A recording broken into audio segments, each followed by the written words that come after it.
First of all, let's go back to the beginning of how Now What Honey came about.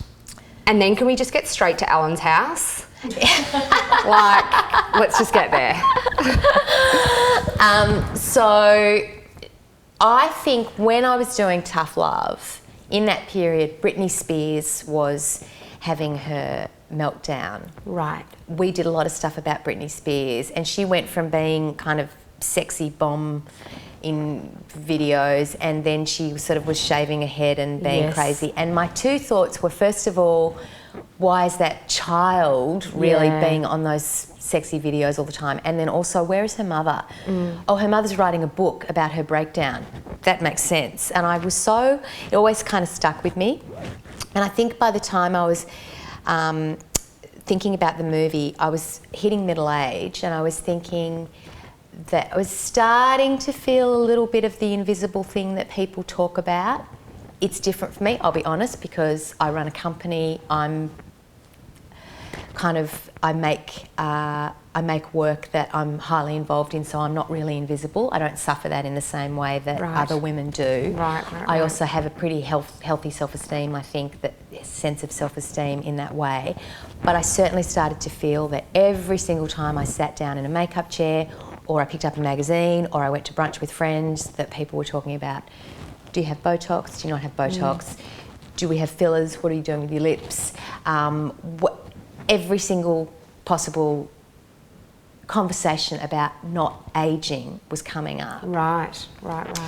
And I was kind of just thinking, I don't want to do any of that stuff. I'm really quite happy to be where I am and do what I'm doing. And I was also aware that my children were growing, my two girls were growing up, and watching all these young women kind of on Facebook be pulling up their tops and just getting gratification and approval from how they looked. And I thought, and then the Britney Spears thing came back to me, thinking, why is she having to get approval when she's 14 and 15 and 16 and 17 being a sex kitten? Yeah.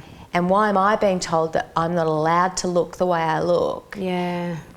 It seems like there is this tiny window that women are allowed to be sexy. You better get in quick and you better get out fast because we're moving them through. Like, it was soul destroying. And I thought, well, okay, that would be funny to put that on screen somehow. And I thought, what about if we put a starlet in a house with a normal middle-aged woman? And that's how the story first came about. Right.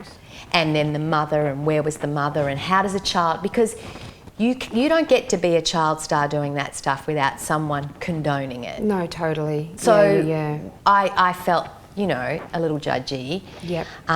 But in the movie, I try not to be too judgy. I try to pull away. I want a happy ending. So I try not to be too judgy, but.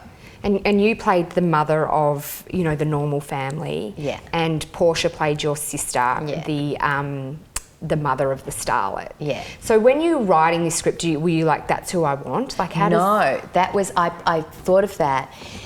And the only person I'd thought about was, I was pretty sure I would play it, and then I thought, and I wrote it for Hamish. I wrote the part of Alex for Hamish. Hamish Blake. Hamish Blake. Yep.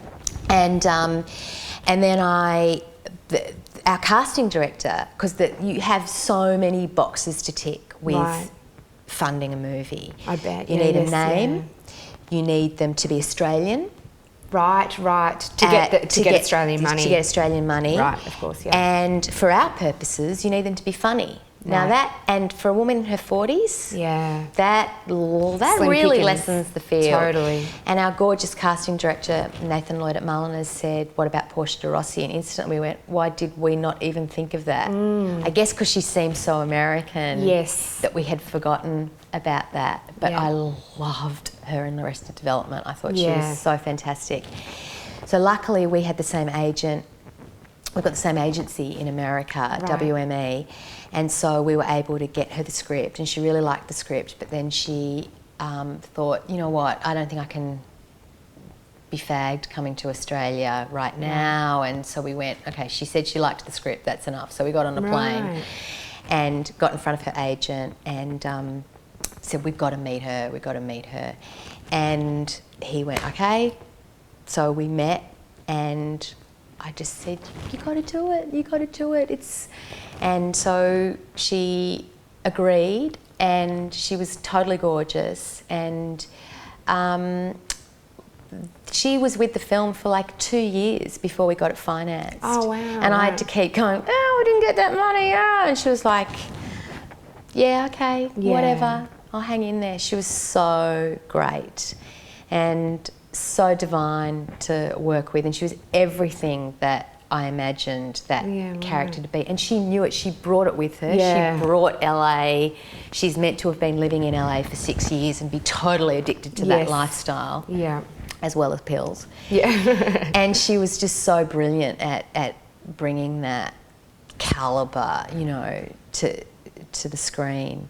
And divine, most low-key, easy. Really? Oh my God. Do you find that like the bigger the people, the more low-key they kind of are? Yeah, often. I think people sometimes on the way up can be throw their weight around a little bit. Yeah, because they're getting a little taste of it. But I feel like the bigger, like, and I find that with Hamish Blake too. He's ridiculously famous and he's ridiculously easy to deal with. He and Portia were, you know, always getting mobbed on set. Like if we walked out somewhere and they were just totally delightful. But I think also she really wants to work. When we first met her, she said, "I like to work. I'm a good worker. I'm not hard. I listen. You know, she kind of pitched herself. Yeah, right. You know, Isn't that funny? Yeah, she's a great.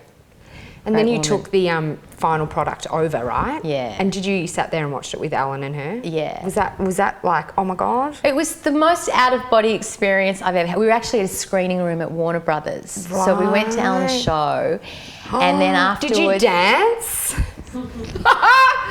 I totally did. It was the most fun thing. Oh my God, it was fun. I bet. And surreal. And then afterwards we went to this little screening room at Warner Brothers and watched the movie, the four of us. And wow. yeah, it was really, I kind of sort of kept looking over and going, oh my God. Is this happening? Yeah. It would Ellen have and been Portia totally an out of body experience. And they loved it, and they've been super supportive and great, and yeah.